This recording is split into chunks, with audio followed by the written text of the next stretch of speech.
Welcome back to Inside the Pastor Study Podcast. I'm Pastor Jeremy. And I'm Pastor George. It is great to be back in the studio. We are a father and son pastoral team serving a local church in Methuen, Massachusetts. And this podcast exists to help those of you who are joining us get an idea on what pastors chat about throughout the week, the things that we think through and discuss and work through, the way that culture influences some of the things that we're talking about. But it's really the conversations that you can't just bring into a pulpit or a lectern, but are still influenced by our love for the Lord and our love of Scripture. And so we're glad you've joined us and tuned in. If you're there with us on YouTube, hello, hit the things that you're supposed to do on YouTube. That'd be great. If you're on one of our podcast apps, one of the ways that you can help us there is to do the rating stuff and the sharing stuff. All those things are helpful. We'll just get those out of the way. Everybody's supposed to talk about it. It's a rule whenever they give you your microphone. In the case with the microphone is the reminder to ask people to do stuff with what they're hearing. So so there it is. Comment, all those things. So there we go. I've fulfilled the obligation of podcast host at this point, and from here on, we can just talk about stuff. Good. Oh, All right. So welcome. We're glad you're here with us. We're going to kick off our episode this week with a theological term. The theological term of the week. This week's term is sacrament. Sacrament. It kind of sounds like sacerdotalism. It does. Yeah, it comes right out of the same concept. My wife, after last week's podcast, she said, I have never heard the term sacerdotalism in my life. There you go. We thought, I thought that was probably going to be the case. Yeah. It's not one that gets thrown around a lot. I think a lot of these theological terms are words that you hear used, but you don't necessarily know the full meaning of them, right? Right. But that one, I think, was probably just totally outside of most people's if you're not a pastor, vocabulary. Right. Yeah. So sacerdotalism, which as a reminder, it was kind of a discussion around a polity or a system of based upon a priest, someone who bridges the gap between the sacred and the secular. Yes. So their job is to kind of be that intervening voice. Right. Between the common believer and the Lord. Yeah. And for low church, traditions like ours, we'd say we use something called the priesthood of all believers. Yes. And we would say that everybody has that access because of Christ and the Holy Spirit. Right. Exactly. So that's one of the big differences there. Right. So out of that thought process is this word that kind of sounds a lot like sacerdotalism, sacrament. I thought we should hit it right away, this whole concept of sacrament, because a sacrament is something that makes a person holy. Yeah, and this is a key word. Honestly, I think, so we've both ministered in areas over our life and ministry that are heavily Catholic. Yes. We both served in separate churches in New Jersey, which is a very Catholic area that we lived in. And even up here, it's probably not as Catholic as it was down there in New Jersey, but still heavy Catholic influence here. Right. And so I think that there is a big misunderstanding, particularly with people who've come out of Catholic backgrounds and this idea of sacrament, right? Well, and I would say this for our Catholic friends who might be watching us, and I just used the term that a sacrament is something that makes a person holy. There is probably an understanding among very devoted Bible reading Catholics that a sacrament doesn't make a person holy as much as it improves a person's holiness.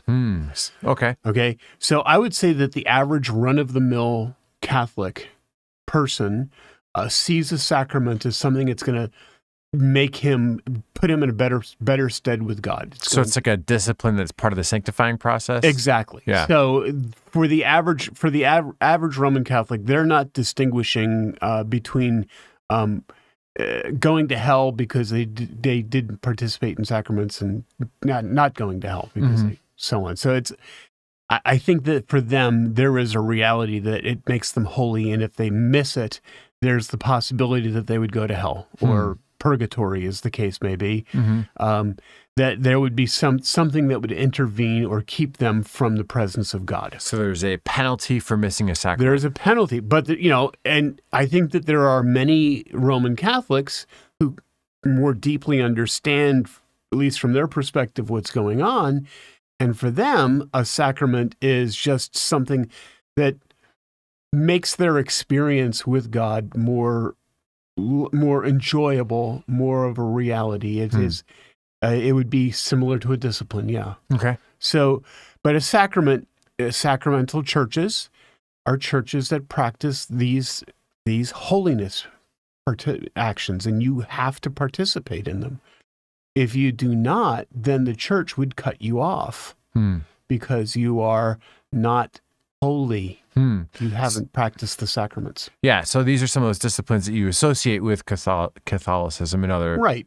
So like, so the Holy Communion is a sacrament, right? Right. Confession is confession. So the sacraments of the Roman Catholic Church, as I remember them. Now I've been not in that world. I have not been in that world, but Yeah. if the sacraments as I remember them, that maybe there would be somebody who would add to these for us in our show notes or so, in the comments below. Yeah, head to Google. Yeah, so if you're a former Catholic or are a Catholic and you're listening, throw that in the comments below. Let us know. But I know that baptism is a sacrament. Holy Communion is a sacrament. Penance or confession is a sacrament. Marriage is a sacrament.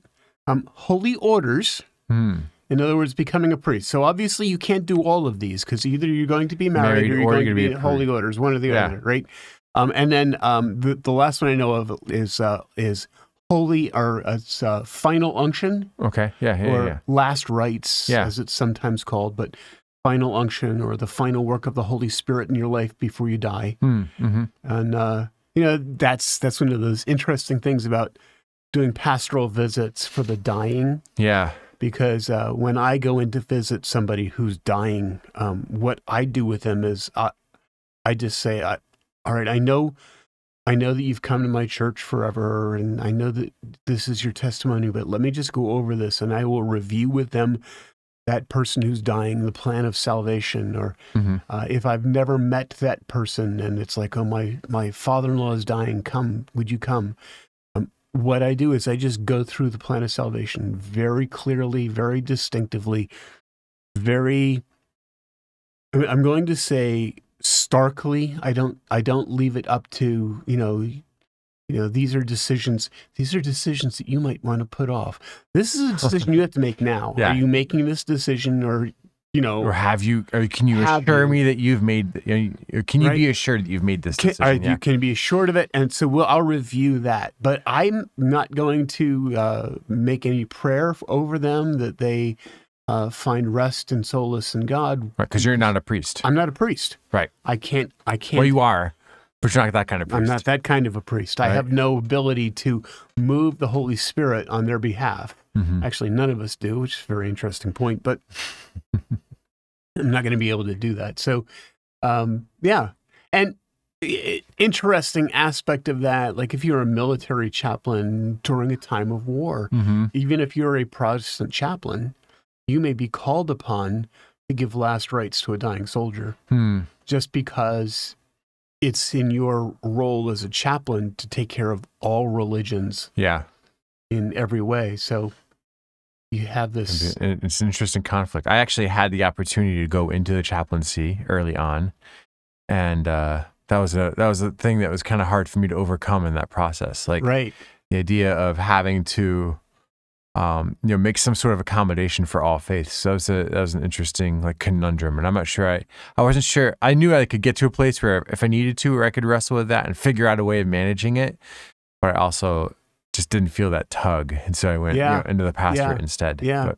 So from a non-sacerdotal world, which is what we are, we don't practice sacraments. Yeah, which is a confusing thing, particularly is. for our members and attenders who have come out of Catholicism. They'll often use this word sacrament, and they talk about communion. There will be confusion, I've noticed, depending on how Catholic they are, on even our communion practice, right? Like for the first, why don't we do it every week? Because they start to feel really uneasy about us not doing communion every week. Because what if I die between now and the next first Sunday of the month, right? Yeah. I'm not sure I'm covered or I'm not covered. as covered. Yeah. Yeah. So I feel that tension in my recent. It's not going to make me Catholics. holy, It's even the individual for whom their Catholicism isn't a matter of it's going to make me holy. It's more of a matter of is it going to put me in the right stead with God? Is God going to say, well, you didn't take communion in the last 3 weeks? I don't know if. Yeah. So why are we non-sacramental? So we're non-sacramental because the concept of making a person holy, we don't have sacraments. To introduce another word. Yeah, I was wondering if you could do this as a compare contrast. Yeah, just to introduce another word. In most congregational liturgies and polities, we don't have sacraments. We have the other word is ordinances, and the word ordinance is just the word. It's from the word work, and ordo. So it's a work, not a saving work. But more of a work that is done as part of who we are as believers. So there's no salvation in our works. It is instead like the Ephesians 2:10 concept, where we are His workmanship and foreordained to good works that we should walk in them. So among those good works is the obedience of following God in baptism and the remembrance of Christ's sacrifice on our behalf in a memorial on a regular basis in communion. Yeah, and we really only have two, right? That's it. Yeah, that's all we have. Most churches that share a similar background as us. It's really just those two ornaments. Just those two, ordinances. And we see the practice of those as an act of obedience. Yes. And so you can be disobedient, and it will impact your relationship with God. Yes, it will. And so there's some crossover in a sense in these two concepts, which is why I think it can be confusing for many. Right. But we're saying like the actual sanctification work is in the hands of and under the purview of the Holy Spirit. Right. And because of the other word we've used in the past, because of our justification by grace, through faith, right? Because of that justification work, our practice of communion or baptism does not change our status. No. At all. Absolutely. It only changes the joy of our obedience. True. Right? You could go years without celebrating communion. Yeah. And God would not look at you any different. He would. You probably would. I think it would have an impact on you for it. Yeah. You would desire it. But it wouldn't create. It does not downgrade your mansion to a townhouse in heaven. No, it does not. It doesn't even move you out of town. Yeah. So, right. It's obedience. It's an obedience issue, not a salvation issue. Yes, absolutely. And the sacraments really are tied more closely in with salvation. Right. And so there is the distinction, which is why we try to parse those a little bit. Right. That's why we use a different word. Struggle with that. Talk about ordinances as opposed to sacraments. And it's interesting because we as evangelicals highly value marriage. Mm-hmm. It's a good thing. But it's not an ordinance. It doesn't make me any closer to God. Right. Which also means that if you're not married and just have not found the right one, or the right one hasn't found you, and you live your life in singleness, or you just are one of those people, and there are lots of these folks who are comfortable without a spouse. You're not removing something from your holiness because you haven't gotten married. Right. There's a great deal of pressure on in many Roman Catholic and sacerdotal world where, if you don't get married, if you don't get a church wedding. Yeah. If you're not married in the church, there was a day, then some folks maybe who are older and watching us on YouTube, I don't know if people who are older than me actually podcast that much, but be good if you did. I mean, it's worthwhile. But there was a day when you might get married at the Justice of the Peace, or you might run off to the local Baptist church and the Baptist pastor might marry you. Yeah.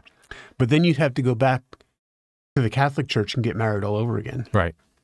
And, there's this whole crazy thing with Catholicism where if you just had a civil wedding, even if you have 10 kids, you can go and get an annulment because you just had a civil wedding. So you're actually technically in the Roman Catholic Church idea, you were never actually married in the sight of God.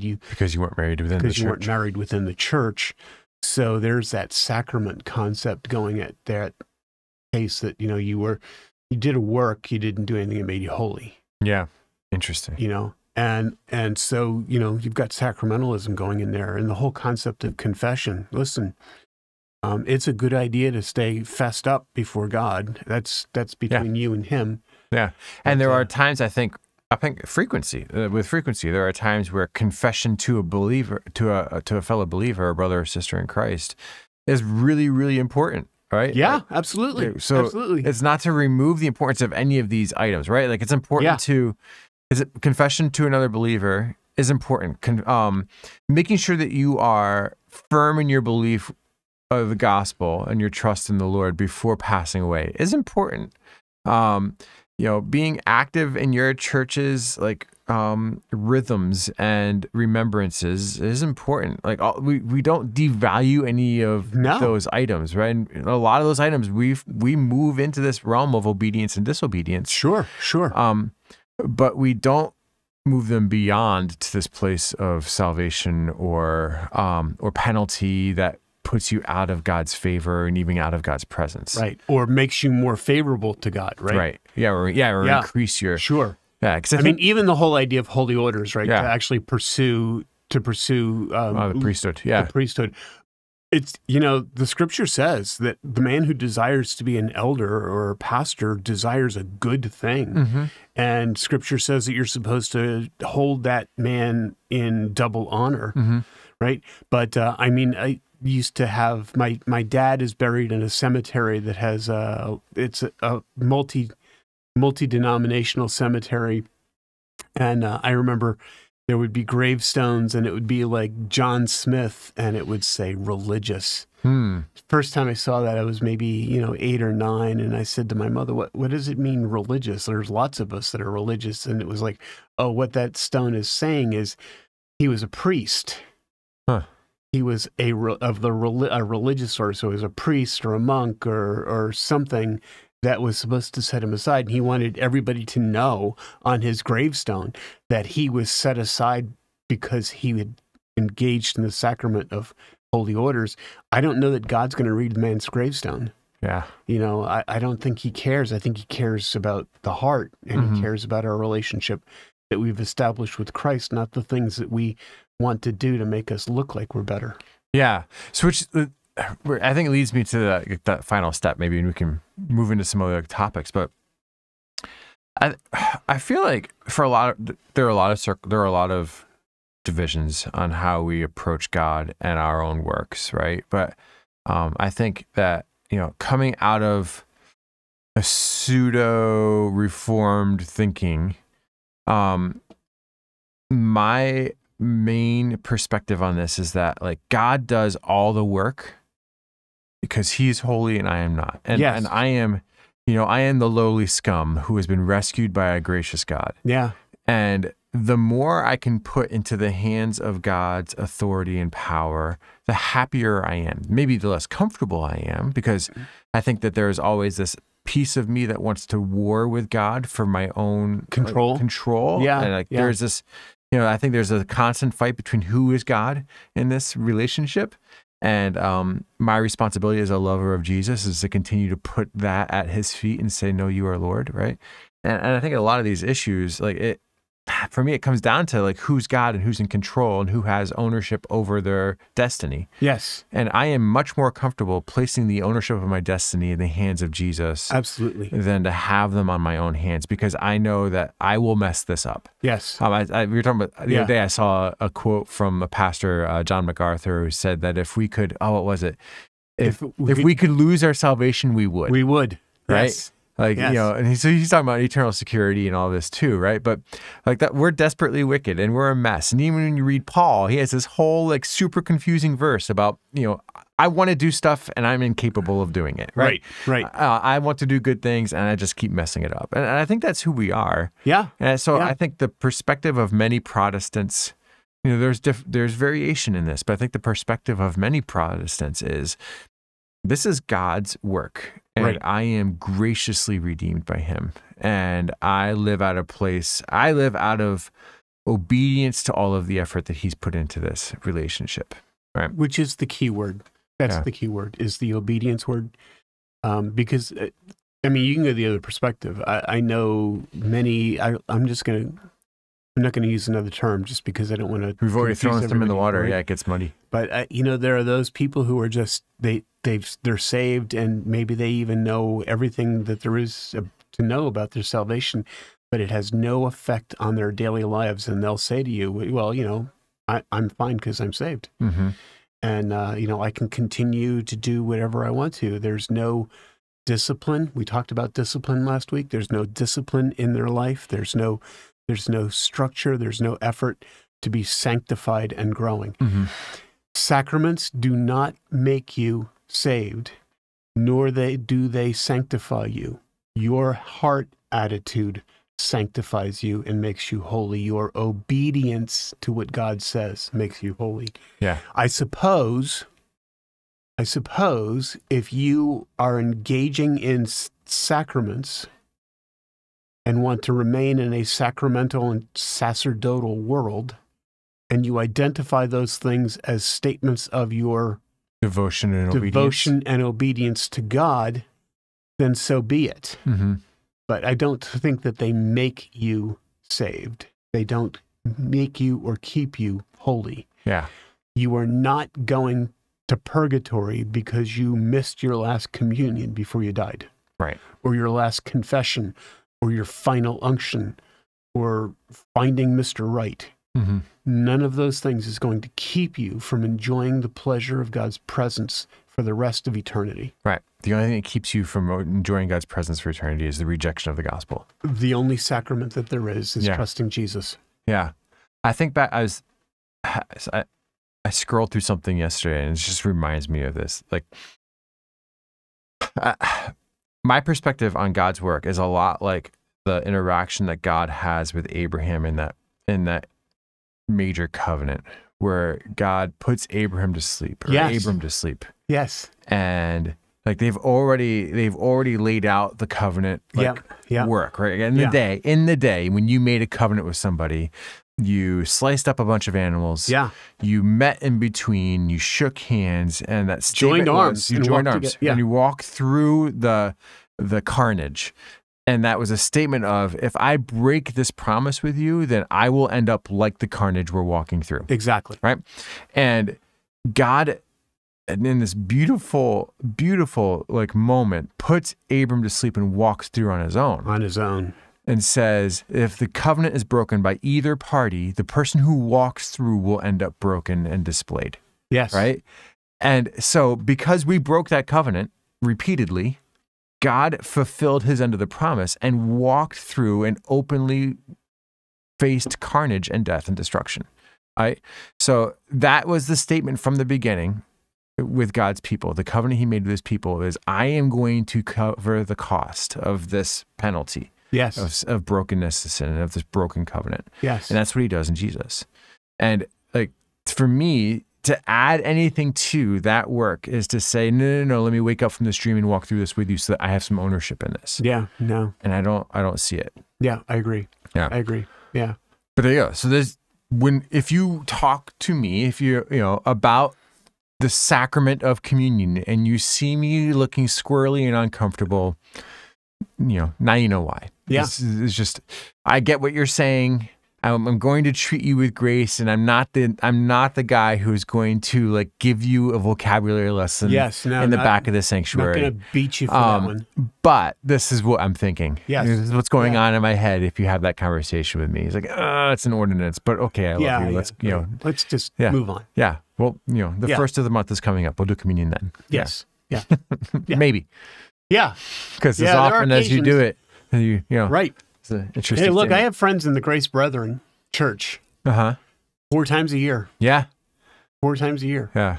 They do it with a foot washing. That skeeves me out. Yeah, but then they... I don't think I could ever be Grace Brethren just because of the foot washing thing. Just because of the foot washing thing, huh? Yeah. It's too much for me. Yeah. Feet are gross. It's a sacrament too far. There you go. All right. Well, there is our extended theological term of the week. The theological term of the week. So this past Sunday, our church celebrated its 100th anniversary. Woohoo! 100 years of ministry, which is awesome. Yeah. I mean, yeah, it is.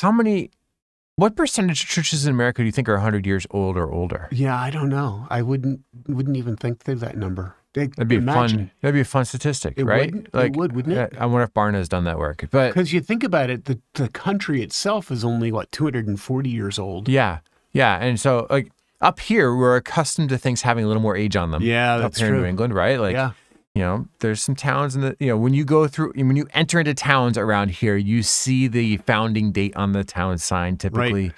And most of those have a 16 or a 17 on them. Yep, absolutely. And so, so the age thing is easier here than it might be in like Hawaii. Right. I mean, there's actually even a house next door to the church that I think was built prior to the French and Indian War. So yeah, it's cool stuff. Yeah.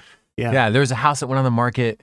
I saw this recently. There was a house that went for sale this summer that had been in the same family for like 6 or 7 generations, and it was built in the late 1600s. Yeah. It's one of the oldest houses to go for sale in the country in years. Yes. Yeah. Cool stuff up here, right? Absolutely. But 100 years of service to the kingdom here at Marsh Corner Community Church, which is really a great. It was a great celebration. Sure, it was really fun. Yeah. And I don't know how many churches out there are like that. Such a great history too, because the church started as a Sunday school. Mm-hmm. They're just a group of people who loved Jesus and wanted to teach that to kids, and they actually went through probably what was a very rural section of our town of Methuen, right? And just went from door to door and said, we're going to do a Sunday school every Sunday morning, and invited kids to come. And I think they had 30 children the first week. And it was, I think that was in 1914. And then by the time 1922 came along, they were ready to call it a church. Yeah. It's interesting. I'm just thinking through that. Can you imagine like today doing a church plant, but not, and just saying, hey, we're going to do a kids program on Sunday mornings. And that's just going to be what we do. That's the only thing, is a kids program on Sunday mornings. So, and do you think that would get funding from a denomination? I don't know. But now I've known of churches that have begun, like, I knew of a church that started as a basketball ministry. Huh. Yeah. They started, they built like a pole barn, and they invited people to come and play basketball. They did basketball leagues, set up all kinds of leagues in the town. It was just a good opportunity for people who loved basketball. Mm-hmm. So they had like a men's league and a women's league and lots of different children's age group leagues. And they would start each basketball game with prayer. Mm-hmm. And during the day, they would have various times when they would do like devotionals. Devotionals, that's right? Cool. And over time, this church grew to a place that was absolutely huge, to the point where when they actually built a building, their auditorium had basketball hoops, had like 6 or 8 basketball hoops, and all of the markings on the floor so that they could play basketball tournaments, take the chairs out and play basketball tournaments in the main sanctuary. Huh.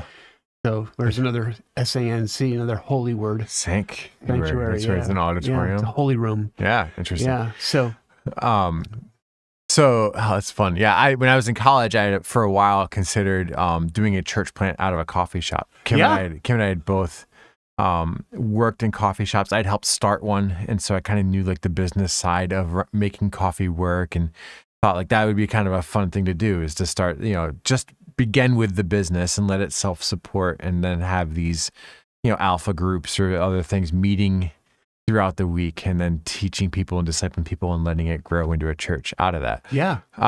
So there is a lot of creativity in how these things start. But I was just thinking, like, a Sunday morning, like, kids discipleship program with nothing else is interesting. Like, but that's how we started here. That's how we started, right? Yeah. So that was like the seed that was planted, and then the church grew into a place where people, they wanted to gather and actually worship God together. Mm-hmm. And so you have a worship era that grows out of that. There are a couple of pastors that follow each other for about 40 years. And then, interestingly enough, so that church, it was just a very community-oriented church at the time. Yeah, we have a timeline posted in our hallway of different things that have happened in those first, 30, 40 years. And I saw things on there that I was like, oh, I don't theologically agree with that. Yeah, exactly, right? And it's because of where the church was going. So they recognized that they needed to worship God together. But there's a possibility even that even in the 40s and 50s, the people talking about worshiping God may have not been talking about the same God. Mm-hmm. And then an interesting thing happens in the 50s because a man comes in and preaches just to fill in the pulpit because their last pastor had died. And he fills in the pulpit and he shares the gospel and people get saved. And this church actually becomes a church, which is interesting enough. So 100 years, some of that 100 years you would look at it and you'd say, well, I don't know, because you have this huge Reformation moment that takes place.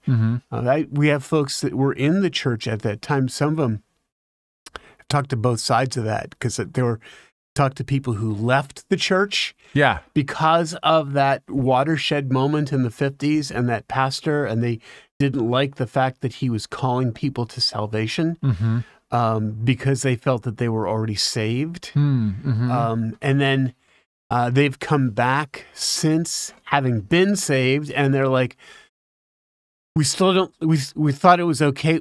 It was okay what he did. We just didn't like the way he did it, kind of a deal. Just kind of a... It's funny, the mythology, like the way I had originally heard it, right, is that this guy comes in and everybody gets, half the church gets saved and the other half leaves, right? Yeah.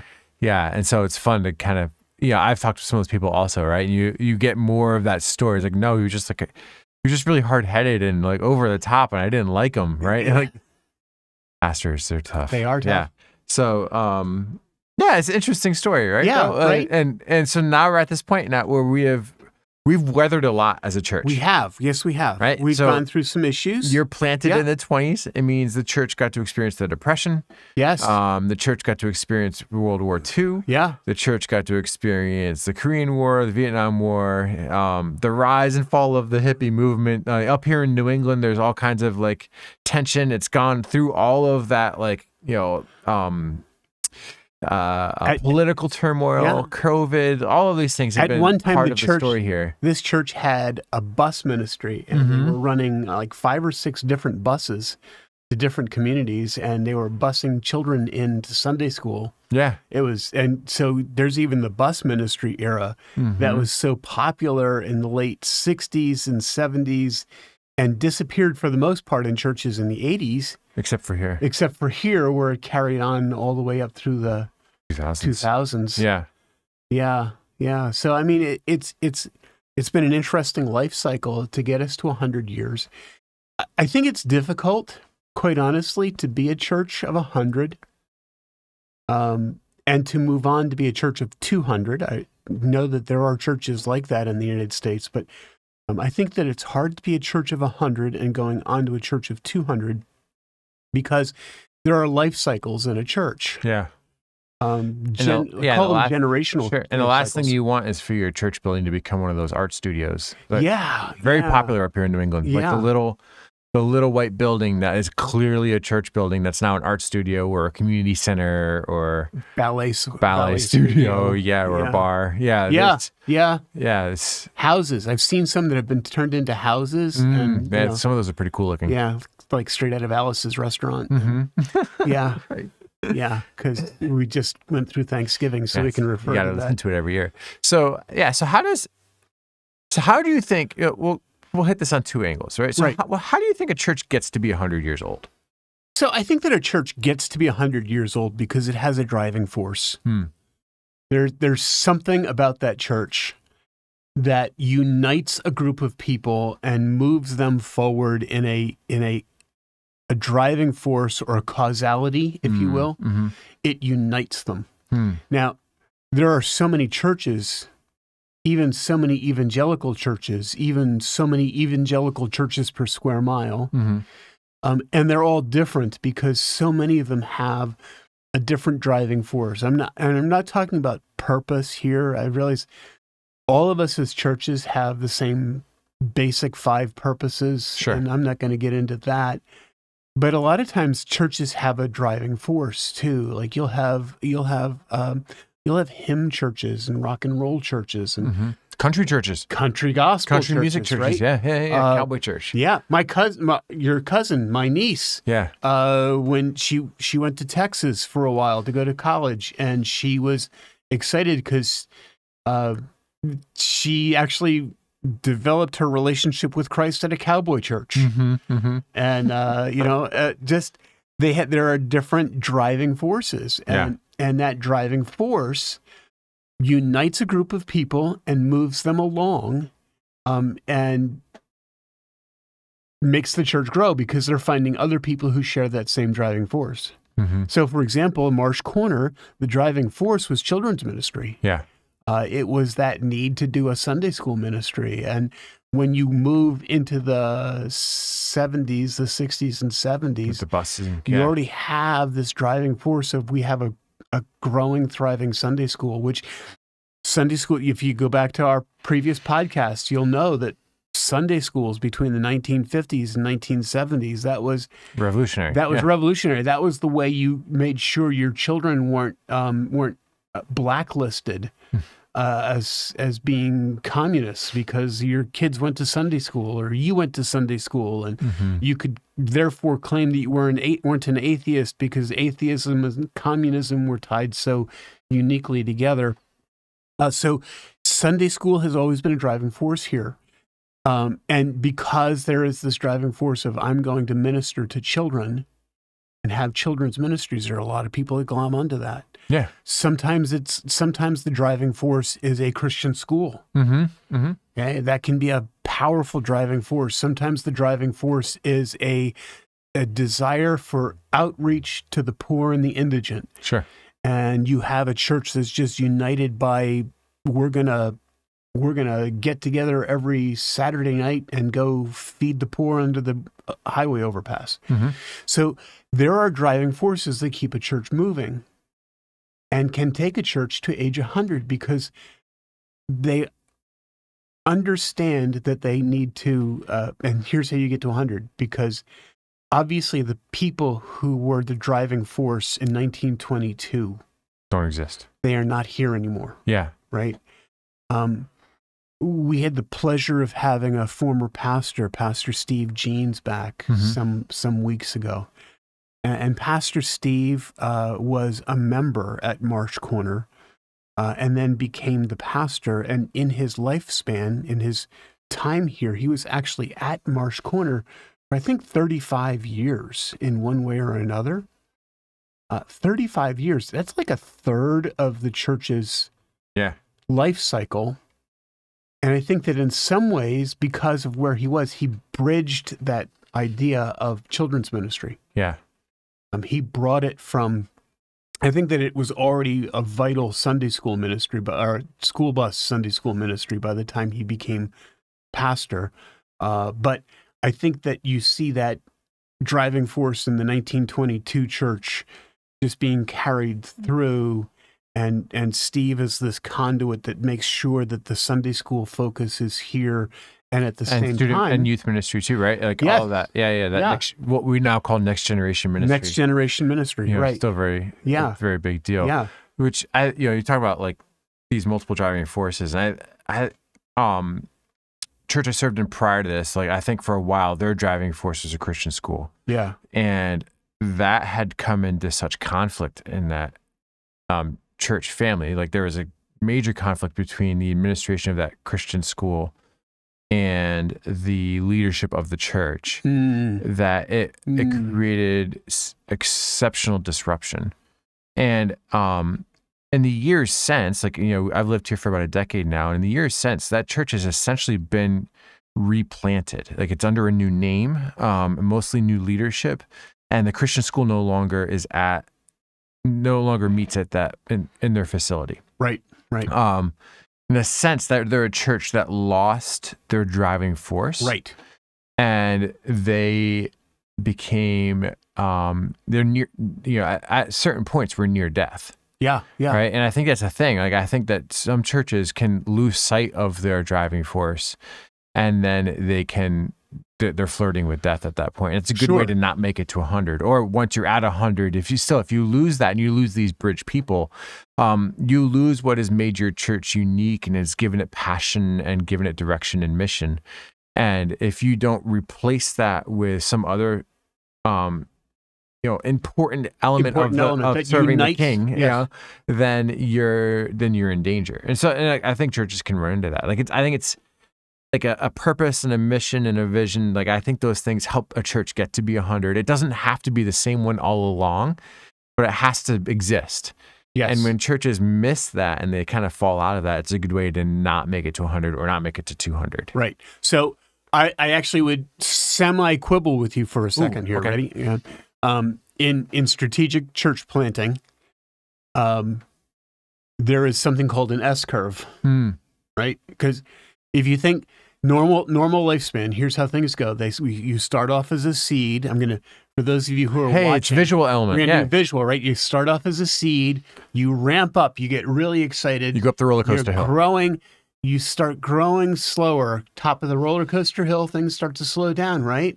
Yeah. You get to the top. This is your apex. This is the moment when you are the great church. Thinks they're as good as they've ever been at your church. But you've lost sight of your driving force, or your driving force has gotten old or fulfilled. Yeah, exactly. And now you're starting to go this way, maybe slowly, but you're still going to start going this way. And then all of a sudden you hit that ramp and you're out. And now you've got a trustee who's dividing your property up and selling it up and giving it to a missionary agency somewhere. Yeah. Which of course is another driving force, is missions. Totally. But I think that the key ingredient is, instead of when you get here, instead of heading up over the hill, you said you change your driving force or redefine or re-envision. I think it's more of revisioning your driving force. So, for example, here at Marsh, we're 100 years. Our driving force has always been next generation ministries. If we were to suddenly change and say, from now on, now that the church is 100 years old, we are going to be a missionary church. We're going to be a missionary church. We're going to start funding more missionaries and sending out missionaries. We're going to try and create as many missionaries as possible. We're going to do a mission trip every year, right? We're now in a problem because all of the people who have come to Marsh in the past, because they've been driven by children's ministries, now they're at this crest. And it's like, oh, do I want to stay with that new driving force? And things go downhill. Yeah. Or here's the other thing that happens. Because you haven't redefined your driving force of children's ministry, everything else creeps in or redefines. So, and cloud out your original. Let me give you a Marsh Corner case at hand, right? Marsh Corner, driving force, children's ministry. But in driving force of children's ministry, we saw the responsibility of missions. And at one point, almost 35% of Marsh Corner's budget was going to missions, which is awesome, except that it was sucking money out of everything else in the church. Which suffocates your driving force. Which suffocates your driving force of children's ministry. But I think that if you had walked through Marsh in those days and said, so what's the driving force of Marsh Corner? You would have had some people say, oh, we have a great missions program and look at our missions trips. And I'm not downing missions trips as part of your driving force. Here's the thing. Your driving force of missions trips has to be to advance your next generation ministry. What can be. So this is, again, I think this just takes like some wisdom and leadership and some intentionality, right? Like Yes. This is a thing that you, like, 'cause what I'm hearing you say is like, wow, then you've got to pick your flavor of church. And if it's not it, then like, don't ever change it, right? Like the church was founded as a Bible study in a bar. Make sure you never take the keg out of the church, right? Because that's its driving force, is this group of people who gather around and have these deep conversations while enjoying It sounds like a frosty Lutheran beverage. church. Yeah, sure. Yeah. Or Lutherans, Presbyterians, yeah. So, and you can never change that. It has to be the driving force forever, or you will kill it.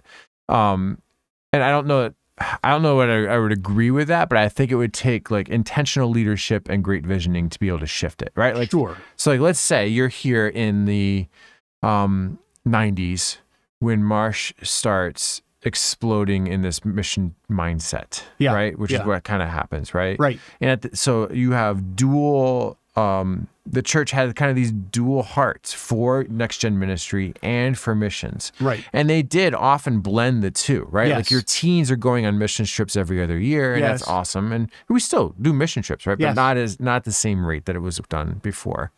Like you can, as a leader or as a leadership team at that point, like sit down with your congregation and say, what do we want? Like, and I think that's the key. Like when you're finding those moments of clouding or blending, like it's a great moment to be at the crest of that roller coaster hill and say, okay, like I see this new heart for missions, but we have also had this historical heart for next generation ministries. Yeah. I am letting you know what I'm seeing, and I want you as a congregation to know what we're seeing. And like we cannot, based on who we are, like we're that church of 300 people, based on who we are, Right. we can't sustain both of these things with excellence. We can't let both of these things be our heartbeat because it won't quite work. So which one do you want? Yeah. 'Cause this is what it looks like. Yes. Or how do we blend it? How do we so that blend this this is still away? So it's one- still part of who we Right. are. Or like, so that's Right. part of that leadership Right. process, right? And Right. if you don't, if you Right. just try and like now run 2 streams, those eventually branch off into 4 streams, and then you end up with this delta of ministries that waters down your Takes all the mission, power away, and it yeah. takes away all of the momentum of your church, and you start to decline because you Yes. have people who are really passionate about this, and this person's really passionate about that, and you've lost Right. you've lost the Right. main river. So there's a movie called City Slickers. Oh, classic. Yeah. That's available now. I saw it recently. I saw Who has it. Yeah, Is it's on Netflix or Amazon somebody? Prime. Or okay. Yeah. So we talk about, one of the things we talk about in church leadership development is it comes from that movie, and that's what's called the Curly Principle. Yeah. And the Curly Principle is He's like scene, the grizzled old cowhand. grizzled old cowhand, and he's asking, what's the secret of life? And he holds up, he says, this is it. Just his index finger. Just his index finger. He says, this is it. And the guy says, what, your finger? He says, no, one thing. Do one thing. Mm-hmm. And quite honestly, a lot of churches will disintegrate when they get to the top of the apex, whether that's 50 years, whether it's 100 years, because they haven't communicated their one thing well to their new members and to their next generation. They haven't communicated, this is the one thing that makes our church different. This is the one thing that drives our church in our pursuit of Christ and in our disciple making. This is our one thing. Yeah. And when that communication of the one thing doesn't happen, then the deltas start happening. Right. Because you can't bring people back to the table. It's every idea coming out. I think we need to minister. We need to start a soup kitchen, or we need to start. And then what happens is something that really Marsh struggled with at one point in its life, and that is, you have I'm going to say a third of the congregation that is actively pursuing ministry in a church. Mm-hmm. I know we talk about 10%. The 10% are the people who actually do almost everything, but you have 30% of a church that actually involves themselves in it, and they're trying to decide: do I do Awana, or do I do the missions team, or do I do? And yeah, sure, you can do more than one job. Mm-hmm. But you're fighting against yourself as a church. You're diluting what you're supposed to do. And as soon as you start diluting, you've apexed. Yeah. Now, really, you don't want to get to the apex before you start redefining your ministry. You definitely don't want to try and do it here, because the momentum's going the wrong direction. Yeah. You want to do it, I'm sorry, podcast people, you don't want to do it on the downside of the incline. That's the wrong moment. It just takes so much more effort to turn the roller coaster around. Oh, it surely does. Yeah. Sometimes you got to let it crash all the way down. You do, absolutely. Sometimes it is easier to let it crash and hit the bottom and then rebuild than it is to stop at mid-decline. Yeah, absolutely. Yeah. And so, the key is to notice the deceleration of the incline. Yes. There's the key, right? The moment we're like, okay, the things are going really, really great, but everybody's getting very comfortable. Yeah. That's the moment where you have to say, okay, we have to realign around this mission. What's the next step? Now that we've reached this point. Yeah. Like, what is the next way? Like, what's the next way to impact the next generation? Yeah. If you're a next gen ministry, or what's the next way to send people off or to impact the mission field or impact the nations, or what's the next way to develop strong worship and great music? Like all the, churches have these different things. And I love that. I think that, like, if a church has a great passion for music ministry and writing original songs, right, they get to bless the rest of the church, because now all their churches don't have to stray from their, like, passion for children's ministry to, like, equip a team to be music writers. Right. They say, oh, like, this is great theologically sound music. Let's bring that in. I don't have to invent this. I can continue to focus over here on raising up the next generation for Jesus, right? Exactly. Or I can focus all my energy back on sending out the next missionary to the field for a full-time ministry work, right? Or I can plant another church. I can segment out another, like, quarter of my congregation and plant a new church in a new area of my community, because that's what our passion is and that's what our driving force is. Yeah. Like, having all of these different, like, driving forces, I think, is entirely appropriate and good for the church as a whole. Sure. But it is very difficult, particularly for the average church, because the average church in the United States now is less than 80. Right. Right. It used to be 100, and now it's like 50 to 80 is the average. 80, yes. And so, you picture, like, that average sized church in the United States of 50 to 80 people.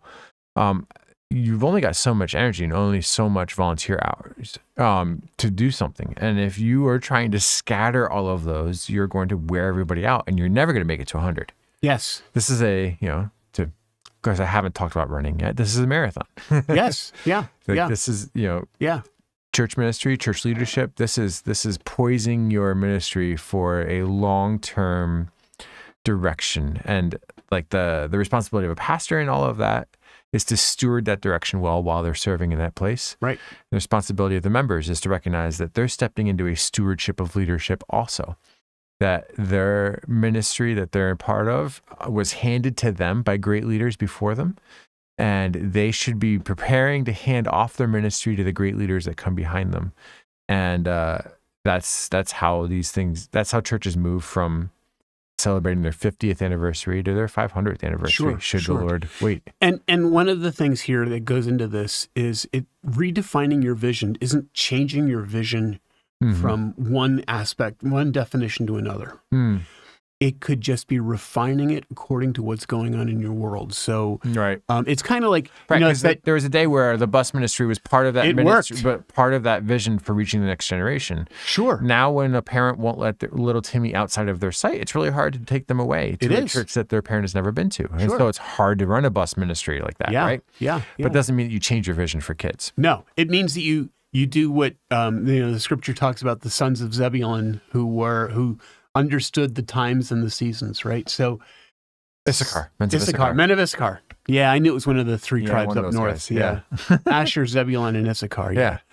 Across the top. Anyway, so they understood the times and the seasons, right? In other words, they knew what was going on. Mm-hmm. They saw their world. They identified the world. So one of the things that you do is you say, okay, I have a children's ministry church. What's my world look like? Mm-hmm. What do parents need for me to do for their kids? Yeah. How do I break into that noise that's going on in that world? Or I recognize my church. You know, there are churches around our area. We have a state university in Massachusetts and a local town here in Lowell. There's a church over there that's doing a great job with college students. Yeah. Beautiful. They understand their times and their seasons. They know where God put them. They're actually ministering to college students. It's a brilliant thing. And that's something that's very popular here in the greater Boston area because their greater Boston area has a handful more of colleges students per here, capita yeah. you know, than the average city. I think the city of Boston loses 300,000 residents in the summer. It is the youngest city in the United States, which is pretty crazy. Wild. It's understanding where you're put, where God has placed you, and then thriving accordingly. Yeah. And trying to remain focused on that, but not so locked in that you can't creatively address your driving force. Sure. I have a friend who pastors a church, a fellow I know. I guess I'll call him a friend. Pastors a church in a local town that has gone from being a mill town agricultural town, in that there are people that worked in the mills. They would drive to the mills or they had farms. Mm-hmm. And over the last 40 years, all of those farms have been sold into McMansions. Mm-hmm. And now the community is full of doctors, dentists, you know, very, very wealthy people with exceptionally expensive houses. And his little church of 50 is dwindling on a regular basis because his people are factory workers and electricians and you know, just kind of very blue collar. And he was saying, I just don't know how we minister anymore. And I said, well, brother, you either have to do one of two things. You have to take your church and move it to where blue collar people are, or you're going to have to figure out how to reach the rich, because that's who you are. And he looked at me kind of odd, like, how do I reach the rich? But that's where he's been put. And he needs to identify, this is my world. I either take my blue collar people and we move to a blue collar town where we could minister, or I learn how to reach dentists for Jesus. Mm-hmm. Mm-hmm. Just for, they love their crowns. They do. Oh yes, they do. Oh man, well, we should probably close out this and post it. Yeah. But a church, it feels like a root canal. Yeah, right. But a church needs to constantly be measuring their driving force compared to the world that they live in and identifying how they advance their driving force. Yeah. Because then they'll continue to be a growing, healthy church for another 100 years. Yeah. So there you go. That's how you get to be an old church. Yeah. Yeah. Identifying your driving force and then being, I guess, flexible enough to continue to focus on your driving force. Yes. Yeah. And refine it. Mm-hmm. Refining it. Yeah. Can we just take a moment and say Merry Christmas to everyone? I think that this is our last podcast before Christmas comes. It's true. And we're actually going to take a couple weeks hiatus. Which should be nothing new to our audience. We do that occasionally. We do. But we're actually doing it intentionally now. We're intentionally going. We got some vacation time coming up. We have some vacation time coming up. So we'll see you back here in the new year. In the new year. Yeah. So God bless. We'll see you back here soon. Thanks for joining us, everyone. We'll talk to you all, I guess, next time. Year. Bye. Bye.